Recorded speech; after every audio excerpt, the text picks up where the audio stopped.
मैं आपका स्वागत करता हूं आज के इस एक नए और लेटेस्ट वीडियो में। जितने भी मेरे स्टूडेंट मैट्रिक के हैं, अब उनको अपने उर्दू के पेपर का ज़र्रा बराबर भी टेंशन नहीं लेना, क्योंकि इससे पहले मैंने आपके लिए उर्दू पर ऑब्जेक्टिव क्वेश्चन बहुत सारा बना चुका हूं, जो बहुत ही ज़्यादा वीवीआई क्वेश्चन थे। मैंने क्वेश्चन के साथ साथ आंसर भी दिया और इसी के साथ साथ मैंने ग्रामर भी बना चुका हूं ऑब्जेक्टिव। आज जो मैं ये वीडियो बनाया हूँ ख़ास तौर से सब्जेक्टिव पर बनाया हूँ। मैंने उर्दू की सारी किताबों को, आपकी किताबों को रखा और जितने भी सारे मार्केट में क्वेश्चन बैंक थे जो 2011 से लेकर 2022 तक के थे, मैंने उसको भी रखा। और उसको रखने के बाद जितना सारा मुझे कई बार दिखा कि बिहार बोर्ड ने कई बार एक एक क्वेश्चन को पूछा है, आज मैंने वो क्वेश्चन आपके लिए जमा किया है। अगर आप इसको अच्छे तरीके से देख लेते हैं और अच्छे तरीके से देखने के साथ साथ आप इसे अपने ज़हन में बैठा लेते हैं, या अगर आप याद कर लें ज़बानी, तब तो सोने पे सुहागा है। तो समझ लीजिए कि आप अपने उर्दू के पेपर के अंदर आपका 95 नंबर जरूर आएगा। दुनिया की कोई भी ताकत नहीं रोक सकती है माय डियर स्टूडेंट। मैं आपसे गुजारिश करता हूं, दरख्वास्त करता हूं, अगर ये वीडियो आपको अच्छी लगे तो आप इसे ज़रूर सब्सक्राइब करें और सब्सक्राइब करने के साथ आप हमें लाइक भी करें, अपने दोस्तों के पास इसे शेयर भी करें और कमेंट करना ना भूलें, क्योंकि आपका कमेंट करना कि आपको ये वीडियो कैसी लगी मुझे दोबारा आमादा करता है बहुत ही जल्द दूसरा वीडियो बनाने पर। इसलिए आप कमेंट करना भी ना भूलें और ज़रूर सब्सक्राइब करें। चलिए अब हम बढ़ते हैं अपने सवाल की तरफ। सवाल नंबर 1 मैं आपको दिखाना चाहता हूं। सवाल नंबर 1 में हमसे यह पूछा जा रहा है कि निगार अजीम का मजमुआ गहन कब शाये हुआ। तो इसका सही आंसर है माय डियर स्टूडेंट कि निगार अजीम का मजमुआ गहन 1999 ईस्वी में शाये हुआ। देखिए जितना भी सारा क्वेश्चन है, आप जब एग्जाम हॉल में जाएंगे तो आपको, देखिए मैं आपको पूरा खुलासा बता दे रहा हूं पहले ही, ताकि आपको दिक्कत ना हो। आपसे 100 नंबर का पूछा जाएगा, 100 नंबर का पूछा जाएगा। इस 100 नंबर में आपका 50 नंबर ऑब्जेक्टिव होगा और 50 नंबर सब्जेक्टिव होगा। ऑब्जेक्टिव तो मैं आप जानते ही होंगे क्या होता है, लेकिन सब्जेक्टिव में क्या पूछा जाएगा मैं पहले आपको वो बता दूं। 2 नंबर वाले से आपको 20 नंबर मिलेंगे, मतलब आपसे 16 या 17 क्वेश्चन किया जाएगा 2 नंबर वाला, जिसमें से आपको 10 लिखना रहेगा। हर सवाल पर आपको 2 नंबर मिलेगा, तो इस तरीके से आपका 20 नंबर हो जाएगा। और ये 15 नंबर मजमून और खत पर मिलेगा। मजमून पर आपको 10 नंबर और आपको खत पर 5 नंबर, तो ये जोड़कर आपका 15 नंबर होगा। तो 20-15 हमारा 35 हुआ। अब ये जो हमारा 15 नंबर मिलेगा, ये वाहिद जमा यानी सिंगुलर प्लूरल, एक वचन बहुवचन, मुतरादिम मुतजाद मतलब एंटोनिम, और इसी तरीके से आप कहें तो इसे विपरीतार्थक शब्द, इसको जोड़ करके आपको 15 नंबर मिलेगा। मैं इस पर डीपली वीडियो बना चुका हूं और वो मैंने आपको सिंगुलर प्लूरल वाहिद जमा मैंने और एंटोनिम मुतजाद मैंने आपको वो बताया है जो बिहार बोर्ड ने कई बार भी पूछा है। इसलिए आप जर्रा बड़ा भी टेंशन न ले, आप मेरे वीडियो को जरूर देख लें। आपका 100 नंबर पक्का तो नहीं, 95-90 जरूर आएगा माय डियर स्टूडेंट। आप इसे अच्छे तरीके से समझ गए होंगे। हम चलते अपने सवाल की तरफ।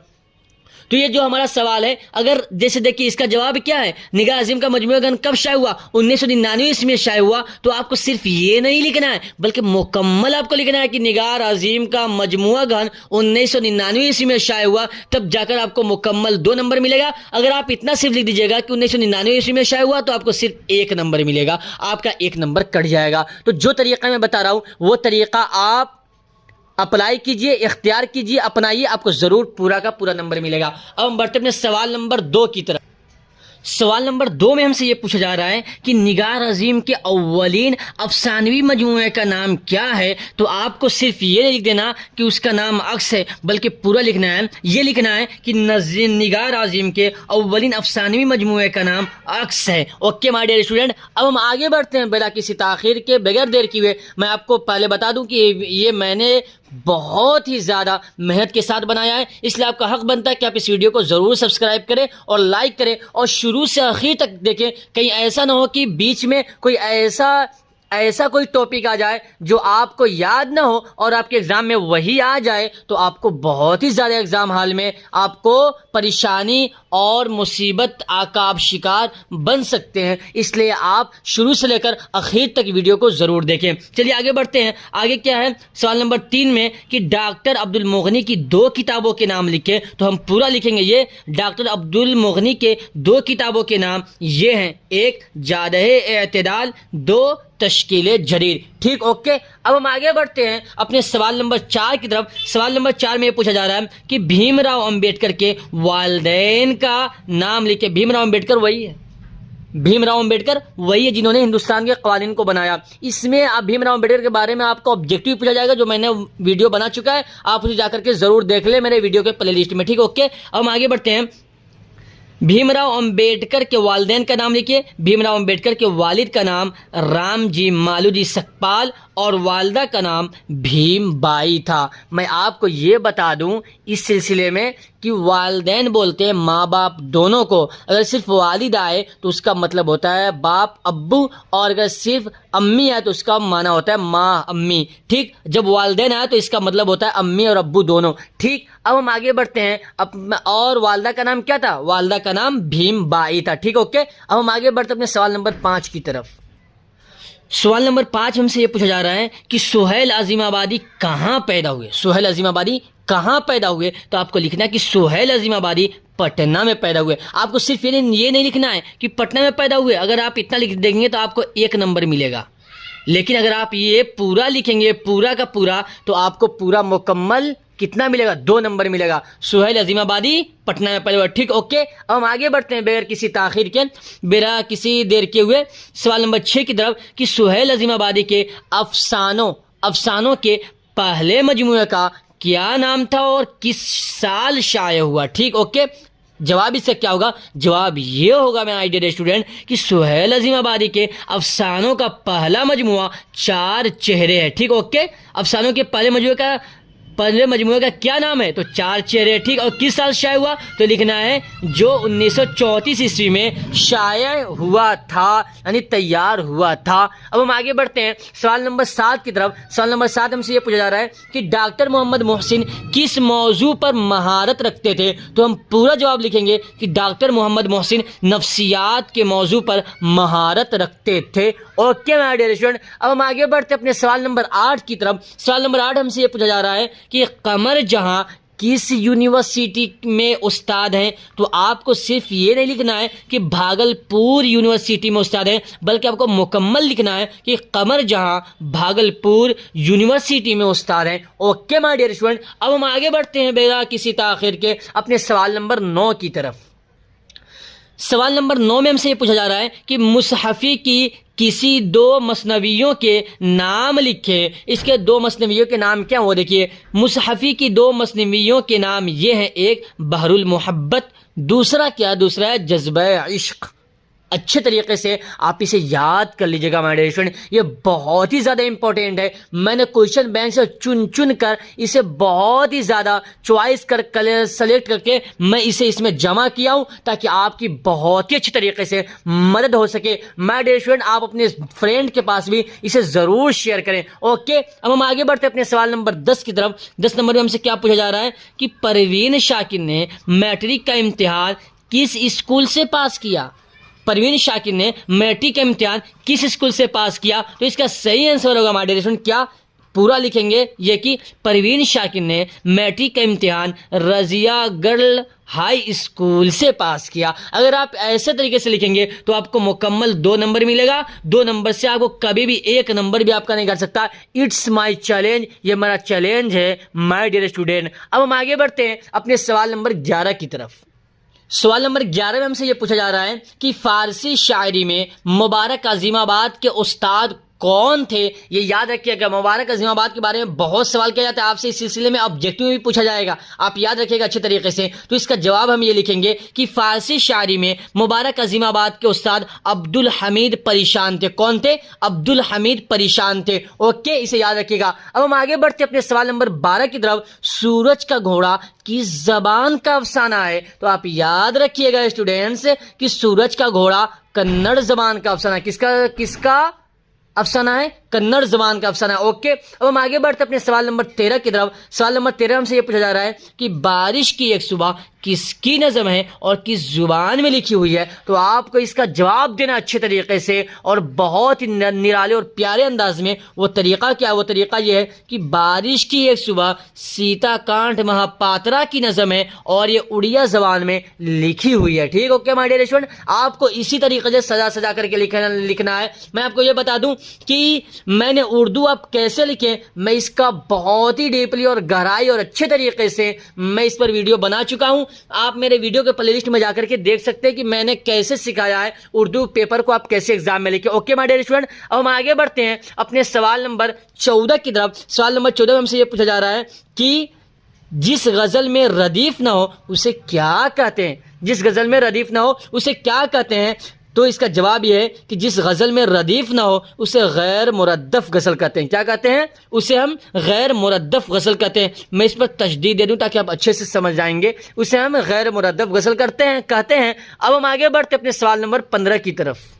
सवाल नंबर 15 में हमसे ये पूछा जा रहा है कि हम्द और नात में क्या फ़र्क है। बहुत इंपॉर्टेंट है माय डियर स्टूडेंट, आप इसे याद अच्छे तरीके से कीजिएगा। ये आपसे इंशाल्लाह ज़रूर ऑब्जेक्टिव ये पूछा जाएगा। हम्द और नात में क्या फ़र्क है? तो हम्द उस नज़म को कहते हैं जिसमें अल्लाह की तारीफ़ की जाती है, जिसमें खुदा की तारीफ़ और तौसीफ़ की जाती है। और नात उस नज़म को कहते हैं जिसमें मोहम्मद सल्लल्लाहु अलैहि वसल्लम की तारीफ़ की जाती है। आपको सल्लल्लाहु अलैहि वसल्लम लिखने में बहुत टाइम लग जाएगा और सही तरीके से ना लिख पाए तो आपका नंबर कट जाएगा बस एक गलती की वजह से। इसलिए आप शॉर्टकट में यहाँ पर ऐसे साद लीजिएगा। क्या लिखेगा? साद। इसका मतलब होता है सल्लल्लाहु अलैहि वसल्लम। ओके माय डियर स्टूडेंट, आप ट्रिक भी समझे ताकि आपको एग्जाम में बहुत आपका बढ़िया नंबर आए। ठीक, ओके। अब हम बढ़ते हैं अपने आगे सवाल नंबर 16 की तरफ। सवाल नंबर 16 हमसे क्या पूछा जा रहा है? यह पूछा जा रहा है कि बुद्ध मजहब में निर्वाण, देखिए मैं हिंदी में भी लिख दिया हूं, निर्वाण का क्या तस्वुर है। तो इसका सही आंसर यह है कि बुद्ध मजहब में निर्वाण का तस्वुर खुदा की मार्फत हासिल करना है। अब मैं आपको बता दूं खुदा की मार्फत क्या होता है।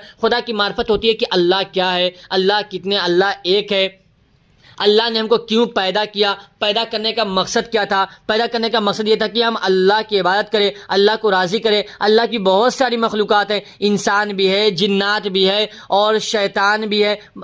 मखलूक, शैतान तो मखलूक नहीं, जिन्नात मखलूक़ात अल्लाह की है, क्योंकि कुरान में भी आया है कि इंसान जिन्नात को अल्लाह ने पैदा किया। बात करें यही सारी की सारी चीज़ें क्या है? खुदा की मार्फत है माय डियर स्टूडेंट। ओके, अब बहुत अच्छी तरीके से आप समझ गए होंगे। अब हम आगे बढ़ते हैं अपने सवाल नंबर 17 की तरफ। सवाल नंबर 17 हमसे यह पूछा जा रहा है कि नज़ीर अहमद कब और कहां पैदा हुए। बहुत इंपॉर्टेंट है, वीवीआई क्वेश्चन है माय डियर स्टूडेंट। ये भी नज़ीर अहमद कब और कहां पैदा हुए, तो इसका जवाब है नज़ीर अहमद 1836 ईस्वी में बिजनौर जिला के अफजलगढ़ कस्बा में पैदा हुए। अगर आप इतना सारा याद ना कर पाए ना माय डियर स्टूडेंट, तो आप इतना याद कर लें कि 1836 ईस्वी में बिजनौर जिला में पैदा हुए। अगर आप इतना भी लिख देंगे तो आपका मुकम्मल 2 नंबर मिलेगा, कटेगा नहीं इंशाअल्लाह। मैं अल्लाह से दरखास्त करता हूँ कि आपका 1 नंबर भी ना कटे, आपका इम्तिहान बहुत ही अच्छे तरीके से गुजर जाए और आप भी दुआ करते रहिए कि आपका इम्तिहान बहुत अच्छे से जाए। ओके, अब हम आगे बढ़ते अपने सवाल नंबर 18 की तरफ। 18 नंबर क्या है? वो ये है कि नज़ीर अहमद के नावल के इक़्तिबास से 2 किरदारों के नाम लिखे। क्या लिखे? 2 किरदारों के नाम लिखे। तो इसका सही आंसर है माय डियर स्टूडेंट, नज़ीर अहमद के नावल के इक़्तिबास से 2 किरदार नुसूह और हमीदा है। देखिए नुसू के ऊपर मैंने 1 लिख दिया, हमीदा के ऊपर 2 लिख दिया ताकि एग्जामिनर जो हो और आप भी जो अच्छे तरीके से समझ जाए। आपको भी यही तरीका इख्तियार करना है। अब हम आगे बढ़ते अपने सवाल नंबर 19 की तरफ। सवाल नंबर 19 में हमसे यह पूछा जा रहा है कि शहबाज की कितनी शादियां हुई और उनकी बीवियों के नाम क्या हैं। तो माय डियर स्टूडेंट, इसका सही आंसर यह है कि शहबाज की 2 शादियां हुई और उनकी बीवियों के नाम ये हैं, 1 शमसुन्निसा बेगम, 2 अशरफुन्निसा है। इसको आप अच्छे तरीके से याद कर लीजिएगा ताकि आपके ऑब्जेक्टिव अच्छे तरीके से याद हो जाए और सब्जेक्टिव भी। ओके, अब हम आगे बढ़ते अपने सवाल नंबर 20 की तरफ। 20 हमसे क्या पूछा? वो ये पूछ रहा है कि जगन्नाथ आज़ाद के वालिद का क्या नाम है, वालिद का नाम क्या है। तो इसका सही जवाब ये है कि जगन्नाथ आज़ाद के वालिद का नाम तिलक चंद महरूम था। क्या था? तिलक चंद महरूम था। आपको भी ऐसे ही लिखना है माय डियर स्टूडेंट। अब हम आगे बढ़ते हैं अपने सवाल नंबर 21 की तरफ। सवाल नंबर 21 हमसे यह पूछा जा रहा है कि निदा फाजली को कौन कौन से अवार्ड से मिले, यानी कौन कौन से इनामात मिले, तो आप इसे अच्छे तरीके से याद रखिएगा my dear student. Nida Fazli की आप पैदाइश वगैरह और इसकी पैदाइश, वफात और ये कि आप पढ़े कब पढ़े, आप इसको अच्छे तरीके से याद कर लीजिएगा। इस सिलसिले में बहुत सारे क्वेश्चन पूछे जाते हैं ऑब्जेक्टिव में भी। निदा फाजली को कौन कौन से अवार्ड से मिले, तो इसका सही आंसर है निदा फाजली को साहतिया एकेडमी अवार्ड, शक्र सम्मान, गालिब अवार्ड और खुसरू अवार्ड मिले। आप इसे अच्छी तरीके से याद कर लीजिएगा। अगर आपको इतना सारा याद ना हो तो आप बस इतना तो याद कर ही सकते हैं ना हमारे स्टूडेंट। शिखर सम्मान, गालिब अवार्ड मिले, 2 भी लिख दो, आपका काम बन जाएगा, आपको मुकम्मल 2 नंबर दे देगा इंशाअल्लाह। अल्लाह की ज़ात पर आप सब उम्मीद रखिए और मेरे ऊपर भी आप लोग ज़रूर भरोसा रखिए कि ये आपका क्वेश्चन ज़रूर आएगा और आप इसको याद कर लीजिए, ठीक ओके। अब हम बढ़ते हैं अपने सवाल नंबर 22 की तरफ। क्या है, चकबस्त ने कितनी डिग्रियां हासिल की, तो इसका सही आंसर है माय डियर स्टूडेंट,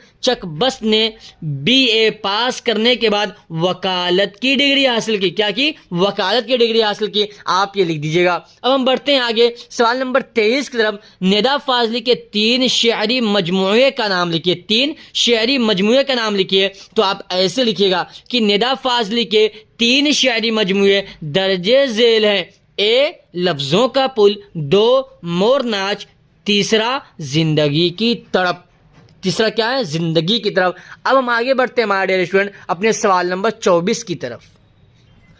सवाल नंबर 24 हमसे यह पूछा जा रहा है कि दिया शंकर नसीम ने अपनी मसनवी में किसके वाक़ये को नज़म किया है। दिया शंकर नसीम ने अपनी मसनवी में किसके वाक़ये को नज़म किया है, तो इसका सही आंसर और सही और दुरुस्त जवाब यह है कि दिया शंकर नसीम ने अपनी मसनवी में ज़ैनुल मलिक और गुल बकाउली के वाक़या को नज़म किया है, यानी इन दोनों के वाक़ये को ना नज़म में ढाल दिया है। इसी का मतलब यह है कि नज़म किया मतलब नज़म की शक्ल में ढाल दिया। ओके माय डियर स्टूडेंट, अब हम आगे बढ़ते हैं अपने सवाल नंबर 25 की तरफ। सवाल नंबर 25 में हमसे ये पूछा जा रहा है कि उर्दू शायरी में मुबारक अजीम आबादी के उस्ताद कौन थे। उर्दू शायरी में मुबारक अजीम आबादी के उस्ताद कौन थे, तो इसका सही आंसर, सही जवाब ये है कि उर्दू शायरी में मुबारक अजीम आबादी के उस्ताद दाग दहलवी थे। आपसे ये क्वेश्चन ऑब्जेक्टिव में पूछा जा सकता है। मेरी इस बात को आप याद रखिएगा, हल्के में मत लीजिएगा। अगर आपने इसकी प्रिपरेशन अगर आपने अच्छे तरीके से कर ली ना, तो यकीन जानिए आपका उर्दू में 90-95 प्लस नंबर जरूर आएगा। चलिए हम आगे बढ़ते हैं अपने सवाल नंबर 26 की तरफ, यानी 26 की तरफ। सवाल नंबर 26 हमसे क्या पूछा जा रहा है, वो ये है कि हुकूमत हिंद ने मुबारक अजीम आबादी की अदबी कारगुजारियों का एतराफ़ कब किया। हुकूमत हिंद ने मुबारक अजीम आबादी की अदबी कारगुजारियों का एतराफ़ कब किया, तो इसका सही जवाब यह है कि हुकूमत हिंद ने मुबारक अजीम आबादी की अदबी कारगुजारियों का एतराफ़ 1954 ईस्वी में किया। आप सिर्फ ये मत लिखना कि 1954 ईस्वी में किया, बल्कि आपको ये सारा लिखना पड़ेगा, तभी जाकर के आपको मुकम्मल 2 नंबर मिलेगा। हुकूमत हिंद ने मुबारक अजीम आबादी की अदबी कारगुजारियों का एतराफ़ 1954 ईस्वी में किया। ठीक, ओके माय डियर स्टूडेंट। अब हम आगे बढ़ते अपने सवाल नंबर 27 की तरफ। सवाल नंबर 27 हमसे यह पूछा जा रहा है कि इरफान सिद्दीकी का इंतकाल किस मरज़ की वजह से हुआ, तो इसका सही आंसर यह है कि इरफान सिद्दीकी का इंतकाल ब्रेन ट्यूमर की मरज़ में हुआ। यानी मरज़ का मतलब होता है बीमारी, यानी ब्रेन में कुछ गड़बड़ी थी जिसकी वजह से उनका इंतकाल हुआ। ओके, इरफान सिद्दीकी का इंतकाल ब्रेन ट्यूमर की मरज़ में हुआ, यानी ब्रेन ट्यूमर की बीमारी में हुआ। ठीक, अब हम आगे बढ़ते हैं अपने सवाल नंबर 28 की तरफ। सवाल नंबर 28 हमसे यह पूछा जा रहा है कि बच्चों के लिए ज़फ़र गोरखपुरी के कौन से 2 मजमूए शाये हुए हैं, तो इसका सही आंसर यह है कि बच्चों के लिए ज़फ़र गोरखपुरी के मंदरजा झेल ये 2 मजमूए शाये हुए हैं। मैंने इसको पहले ही घेर दिया ताकि आपको यह समझ में आए। मंदरजा झेल का मतलब यह होता है कि नीचे दिया गया है, आप उसे देख लीजिए। ठीक, ओके। मंदरजा झेल ये 2 मजमूए शाये हुए हैं, 1 नाच की गुड़िया, 2 सच्चाइयाँ। ठीक, ओके। अब बहुत ही अच्छे तरीके से समझ रहे होंगे और आपको मज़ा भी आ रहा होगा, क्योंकि मैंने बहुत इंपॉर्टेंट और कितने अच्छे तरीके से सजा करके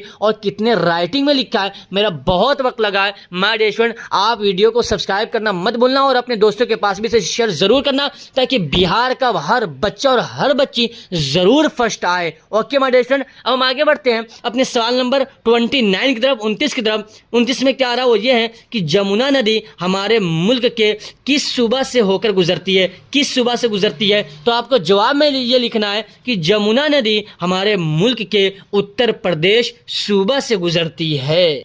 माय डियर स्टूडेंट, ये जितना भी आपको बताया गया ना, सारे 29 जो भी क्वेश्चन थे, ये बहुत ही ज़्यादा इंपॉर्टेंट है। मैं आपसे दरख्वास्त करता हूं कि आप ज़रूर इन सारे क्वेश्चन को एक बार नहीं बल्कि वीडियो में मैं अगर देखना चाहें तो आप इसे ज़रूर कई बार देखें, 3 बार 4 बार देखें, ताकि आपका इसमें 20 नंबर ज़रूर मुकम्मल आ जाए। और जो मैंने मुतज़ाद और मुतरादिफ, इसी तरीके से वाहिद और जो जमा बताया है, आप भी उसे अच्छे तरीके से देख लीजिए। मैंने उसका वीडियो बना रखा है, बहुत ही उसमें इंपॉर्टेंट वर्ड्स, अल्फाज, शब्दों को मैंने जमा किया है। अगर आप देख लेंगे तो आपका ज़रूर, यकीन जानिए, आपका 90 या आपका 95 ज़रूर आएगा माय डियर स्टूडेंट। यकीन मानिए, आप मेरे ऊपर भरोसा रखिए। और माय डियर स्टूडेंट, आप इसको ज़रूर सब्सक्राइब कीजिए, और सब्सक्राइब करने के साथ साथ अपने दोस्तों के पास भी शेयर कीजिए, लाइक कीजिए, क्योंकि आपका ये लाइक करना और कमेंट करना मुझे उभारता है, मुझे आमादा करता है जल्द ही मैं आपके लिए कोई दूसरा नया वीडियो भी अपलोड करूं। ओके माय डियर स्टूडेंट, मैं इसी पर अपने वीडियो को एंड करता हूं। फिर मैं आपसे मिलता हूं एक नए वीडियो के साथ।